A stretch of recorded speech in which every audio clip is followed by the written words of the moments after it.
Mortgage rates just hit 8%. Is the American dream dead for home buyers, or is now the time to buy? October 26, 2023, podcast number 34, Anton Stetner podcast. Dun, dun, dun. Man, exciting times. Also, a lot of things going on. So we also want to have some sensitivity to what's going on in the world. But number one thing we're going to talk about is 8% mortgage rates. Tell us why that's significant and why it's even happening. Congratulations, Jerome Powell, you did it. You won Anton $200. We'll talk about that later. I didn't think we were going to get here. So if you go back and look through all of our previous stuff, you can see I thought mortgage rates were going to top out in the 7s. And they have, of course, floated up into the 8s. And so the 30-year fixed mortgage just peaked at 8%, the first time since the early 2000s. So this is 23 years, 2 decades we haven't been here. What's that mean? It means that the cost of financing everything is really high. So yes, we're housing, we're investors, that's really high. But let's also think about what this means for the rest of the economy real quick. It means it's more expensive to buy a car. It means credit cards are more expensive. It means student debt, if floating, is more expensive. Buying anything on credit is just essentially more expensive. As mortgage rates reach this 23-year high, the sound of the American dream dying may have just happened. I want to dig into this for just a half a second before we delve or dive into some of the other stuff. With mortgage rates at 8%, that's going to prevent backyard barbecues. That's going to prevent first-time home buyers from purchasing a property. That prevents people from moving up because they just had a baby. So this is a killer of the American dreams. And there's going to be people who are going to say, oh, Anton, back in the 70s, mortgage rates were 12%, they were 14%, but houses were 30, 40 grand. Okay? A house here in the Seattle metro is 700, 800 grand. So the difference between a 3% mortgage and 8% mortgage is catastrophic. So this is an American dream killer for a moment in time. And what I want people to be thinking about is, do you think Jerome Powell and the Fed did the right thing? And leave us some comments. Tell us what you're feeling in regards to this. Did they take interest rates up too fast? Are they breaking other stuff in the economy? And how long can they keep it here? Because my thought is they can't keep it here forever. So what we're starting to see here in our local area is I've been talking with community banks, on the investment side, on the construction side, on the land development side. And I've asked them, what's happening with your lending? And what do you think these community banks are saying to me? Do you think they want to lend more or lend less right now? Well, lend less, and it's getting tougher. Even worse. They're saying, hey, if you're not one of our existing and preferred customers, we are not going to give out those loans right now. That liquidity that we talked about, this is draining out of the market. So if you're not a preferred customer, you're not getting that construction loan, you're not getting that investment loan, you're not going to get that loan for your business today. That's scary. That's massive liquidity slowing down in the market. What I did was I was like, you know what, let's go look at some history here. And I wanted to give this to our viewers. So 30-year fixed debt, and I put some payments together with 20% down, taxes at 1%, that's what they are in Washington State, and insurance at 0.15%, and I realize insurance costs have come up, just ignore it for a second. So this is no mortgage insurance. In October of 2020, off of Freddie Mac's website, interest rate at that time was 2.81%. The average price, according to the NWMLS, for the North Seattle Metro, where I live, the median price was $533,000.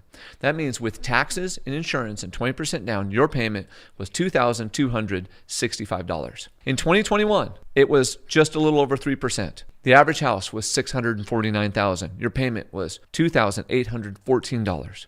In 2022, thank you, Jerome Powell, interest rates were at 7.08%. The average price was $689,000. The payment jumped to $4,357. Today, in this October, at 8%, with the average price, the median price, I said average, with the median price being $700,000, your payment today is $4,780. That's crazy. This is insane. So this is affordability drying up right in front of our eyes. This is the American dream dying. So from October of 2020 to October 2023, with the median house price going from $533,000 to $700 in our area, payments also increased $2,515, more than double, or a 211% increase in monthly payment. So yes, affordability is dead. Because let me ask you this. Did people's incomes go up to compensate for that? No, that's what I was going to ask. What is the average income for our family in 2020 versus now? I'll bet you that $100 I'm going to lose. It has not doubled. It probably hasn't even gone up 50%. No, not at all. Because the part of this was the Fed stepping in to stop the wage price spiral because wages were shooting up so much. So right now, affordability is dead. The American dream is dead. And affordability has not been this low since 1989. And this is temporary. Here's why. If we maintain this path, sometime either late next year or within the next few years, we will spend more on interest than we will on defense. And right now, with conflicts going on between Palestine and the Jews, and between Russia and Ukraine, defense is a priority. Okay, so we know we can't keep interest this high. As crazy as that sounds, and I'm not trying to make light of either one of those conflicts, both those are horrific things, but just from a sheer economic perspective, they can't maintain interest rates this high, which means this is temporary, which means this must come back down. What are you looking at on your phone there? So I'm looking at the household income averages. Okay, so if we just do quick math for people that are listening to this, 74 divided by 68 equals, so it's literally only gone up not even 10%. So It says 8% increase, okay? So that's definitely not making up for it. But this is what's kind of crazy about this. The percentage of your income that is being spent on it. Let's just take 2265 is the average payment for October 22 times 12. That equals $27,000, okay? In 2023, average price, that's $57,000. So 57. Okay, that's scary. Okay. So what that says here, let's make this real simple for people. Yeah. That's saying 60% or so of your income would have to go to housing. So one, you don't qualify. I just want to point that out.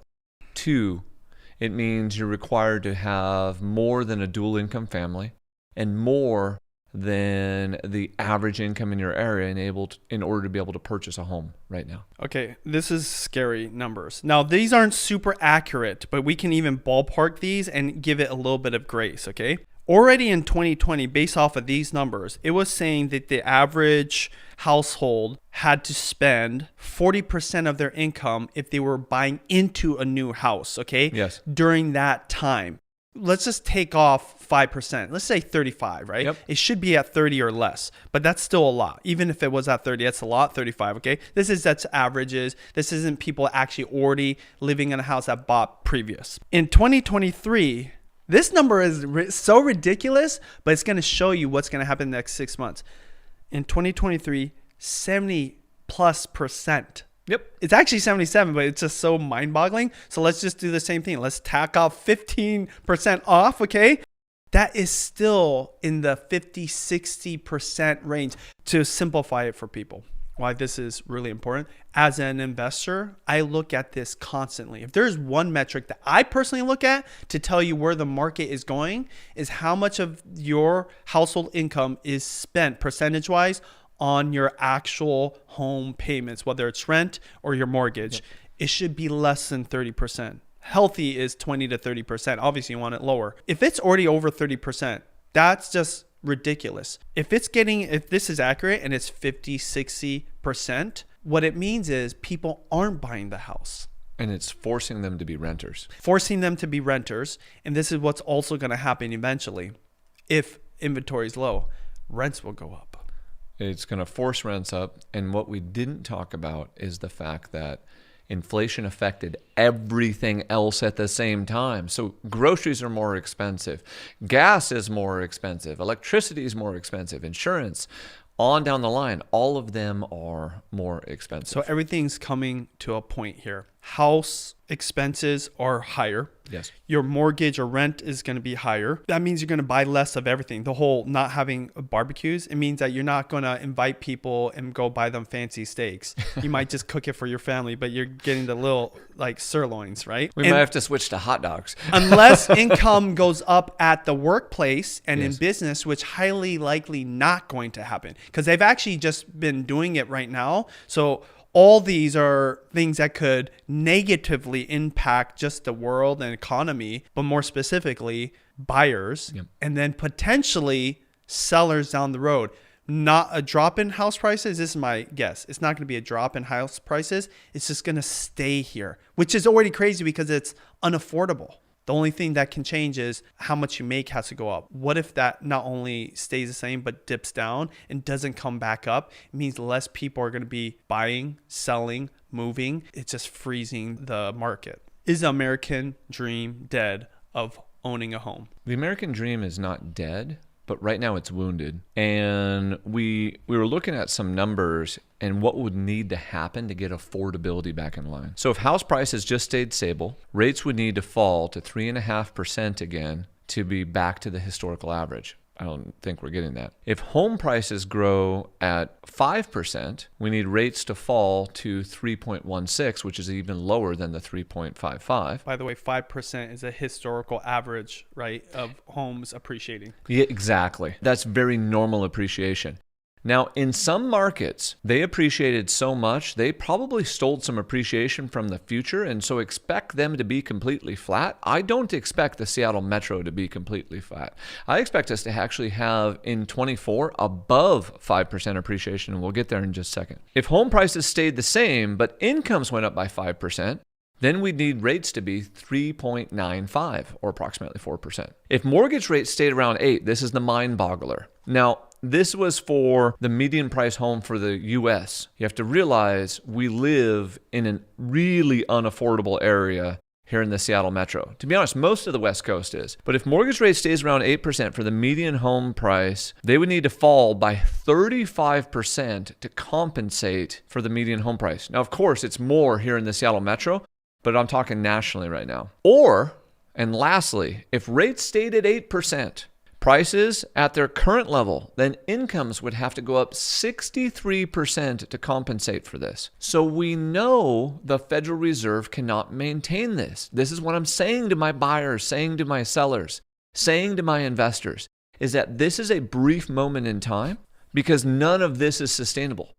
No way you can have incomes shoot up 63%. There's no way to have incomes or prices fall by 35%. But Anton, I want it to be 2008 all over again. And my confirmation bias is telling me that it should be 2008 all over again. And the crash bros are saying it's going to be 2008. It's not. All of these are demand side problems. Nothing is being done to fix the supply side problem. What everyone ignores is all of a sudden when we went into that recession, the United States and here in the Seattle Metro, we stopped building homes for like 4 years.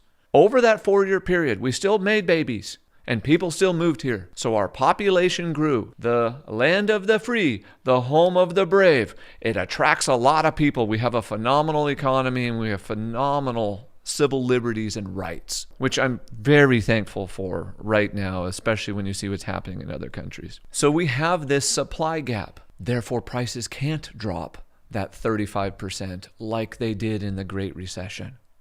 That's the fundamental thing everyone misses. I want them to drop. I want to go pick everything up on Blue Light Special, but nothing is being done to fix the supply side. And as you know, because you're an investor, you've been involved in construction and development projects and flipping. In the time that you've done that, my friend, has it gotten easier or harder? It's gotten way harder, and that was my next question. How likely are we able to speed up the building process? Is it more likely that that will happen, whether from policy or a president that makes it a goal of theirs? Or is it less likely and it's going to actually stay stagnant? Is it going to take longer to build homes or less homes going to get get built. Everyone, you need to like, subscribe, and comment because we have discussed this multiple times and we are telling you the future. Home builders, we talked about last episode, building permits are down. So if building permits are down, what does that mean for 2024? And what does it mean for 2025? Are there going to be more homes hitting the market or less? Less, and that means more competition. If there is competition. There's going to be competition because what's interesting is even though transactions are down, transactions are not dropping. They're sitting right just below that 4 million mark. They're not plummeting down to 3. So we're hitting base level of transactions, for base level demand. And it's still moving at 8% when no one thought it would be. We sold 3 homes this week. It's 8%. Like, come on. A normal week, 1 to 3 for us. So that's just a normal week. We're always doing that. So if we sold 3 and it's 8%, that's a normal week for us. Nothing's changed. We're at base level demand. Now, granted, we are working 2-3 times harder than the average person right now. I'm not going to discount that. But what's happening is regulation is getting more stringent for land development. We've spoken about this. We have tons of videos for people to watch. There's nothing coming to save you. You must save yourself. And what I mean by that is the government is not going to write any laws or policies that are going to help land development. And unless something fundamentally changes, all that's doing is getting more strict. For example, here in Washington State, they passed middle housing and the ADU bill. I have been to 2 different city meetings about how they're going to implement that. What are they doing? They're going to drag their feet as long as humanly possible and punt it all the way out into 2025 for the middle housing. Okay, I'm not going to name which cities are doing this. Second thing they're doing with their ADU code, unless you're like 2 of the ones we've kind of already spoke about, is most of them are also ignoring that for the next few months. So they're not trying to do anything to alleviate supply. What these cities and counties are doing is they're actually doing roadblocks. Why? When the state passed those laws, they didn't go and figure out how to get them to work at the city level and the county level. And they didn't put teeth inside of them to prevent them from blocking them. And there are cities like Bothell who are suing them to try to prevent it from happening. So people go, why is housing so expensive here in the Seattle Metro? Because nobody wants it. And everything's just going to get more expensive. Nobody wants it. You mean the cities don't want additional housing? There's nothing that's working together. So when I say nobody wants it, I'm being flippant and a little over the top. But what we're seeing is we're not seeing people come together in order to make it happen, because it's not just state legislation. It's city and county planning and code. It's national environmental rules and city, state, and county environmental rules. It's additional regulations, energy codes, things like that. We talked about the energy code before. The energy code just got pushed back again. Okay, so it's pushed back to the beginning of 2024. That energy code will cost $25,000 more per home in Washington State. And people think energy codes are a good thing. They are a good thing. You just need to implement them a little slower. Well, this actually brings up the next question, which is perfect because we already know what happens near the end of the year and the beginning of a year, yes, which is winter. So what is going to be happening and how does this set up for 2024? What is, I would say, your predictions for what's going to happen, obviously in the last 3 months of this year and 2024? Let's rewind history. So if we rewind history, 20, 21, 22 was an insane time to be a buyer, and you overpaid and you gave non-refundable earnest money and you couldn't do inspections. And so you bought a property as is, where is, and just ate it, and you overpaid for it. Where is the market going in the end of 2023, the beginning of 2024? Game of Thrones. Winter is coming. Well, winter is here for real estate right now. What's that mean for our buyers and investors? It means these are the deals that you've been waiting for, because now all of a sudden you can negotiate price. You can negotiate interest rate buy downs. You can negotiate terms. You can possibly negotiate seller carrybacks and seller financing. You can negotiate better timelines, better inspections. And if something pops up on the inspection, you can renegotiate. If the appraisal comes in low, you can renegotiate. In 2021 and 2022, the beginning of that, there was all these appraisal addendums that just said, even if it doesn't appraise, I'll throw another 30 grand at it. Today, if it didn't appraise, you get that 30 grand off the price. But what's happening because of the FUD, the fear, uncertainty, and doubt, because of the economy, rumors of wars, actual wars, because of inflation, this fear, uncertainty, and doubt, this FUD is causing people to pause. So real estate is this giant teeter-totter. When something happens and goes up, another part of it goes down. And as that teeter-totter happens, it creates an opportunity. Hello? It teeter-tottered from the seller's market to the buyer's market this winter, and it was just a seller's market in the spring, and the spring of 2024 is going to be the seller's market all over again, and you're going to see another 5 to 10% appreciation. 7 is my prediction, even with high interest rates. Why? Low supply. So if I'm a buyer or I'm an investor, I'm attacking this winter. Guess what I'm doing personally? Where was I right before this podcast? I was walking through a home that we just made an offer on. So I'm not telling our people anything that I'm not personally doing. If you think I'm wrong, tell me why I'm wrong in the comments. Like, I want to hear why this winter is a bad time to buy. These interest rates, they went from 2.8 in 2021 to 8% today. And like we just talked about, that killed affordability. Payments in our area went up $2,500 a month. So when that happened in 2022, what happened to our market? What happened to prices at the end of 2022? Did they go up or down? They started to go down. They started to go down. So in 2023, with high interest rates, now they didn't rise as fast, so the shock is not as big. But wouldn't we also expect them to soften and maybe go down a little bit? Eventually. So this winter, you're going to see a softening and a slight going down. P.S. It kind of happens every year, but this will be an over-exaggerated one because of the 8%, because of the inflation, and because of politically what's going on in the United States and the conflicts we have been going on outside the United States. December and January were like great buy months. Yes. Right? And you're saying that very likely that will happen again. I'm going to take it even further, and I'm going to say November, December, January is going to be your hot window. As the local market, the Seattle Metro, as we start to move into the end of February, we start to hit the spring market, and it starts to take off again. And by March, you're in full spring market. So if I want a deal, it's go time right now. And we're getting deals for our people. Then what's going to happen is that lack of inventory is going to naturally lift that spring market again. And in 2024, that lack of building permits is going to cause prices to rise also. And the lack of development applications is going to cause prices to rise. Be prepared for a supply pinch in 24 and 25. And heaven forbid interest rates shoot down a bunch.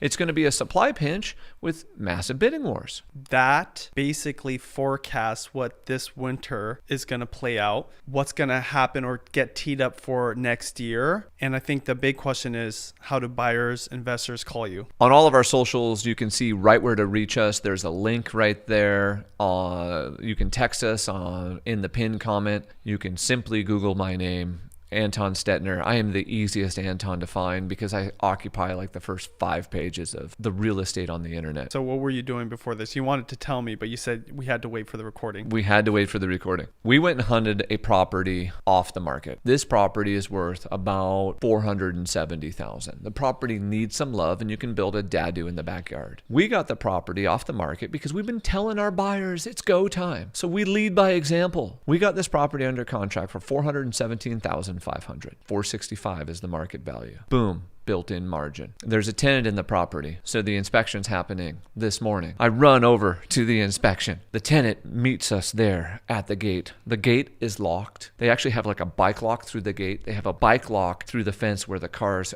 go back in. Drug dealer? Drug dealer or hostile? So the inspector looks over and goes, "Hey, what do we do?" I said, "Just get out." We just smile. We shake hands. The tenant meets us there. We want to see a card. The owner's nowhere to be found. Okay. Well, we're just going to wing it. We reach out, we shake their hand. "Hi, I don't have a card." I reach in and pull my wallet. I actually shoot a picture of my ID. But I want to show them I'm a human. I'm a real person. I'm also empathize with their situation. They're getting disturbed. And they say, "We've got a year-long lease." I said, "Okay, well, the landlord said you didn't, but it's not for me to argue." I was like, "I'm trying to buy it. We're going to rent it. And we're going to build something in the backyard eventually." And I said, "I just like to walk through." And obviously, sounds like you may or may not like your landlord. I'm a much more likable guy, so maybe we can be friends. And they start to smile and warm up to the situation. And I say, hey, one thing I do, because I forget a lot, is I like to take pictures of everything. So I'm going to take pictures of your house, but I won't shoot pictures of anything you don't want me to, you say is personal, and I'd like you to be out of the photo, so I don't shoot that. By the way, here's another property. I show them for proof that this is just my normal process.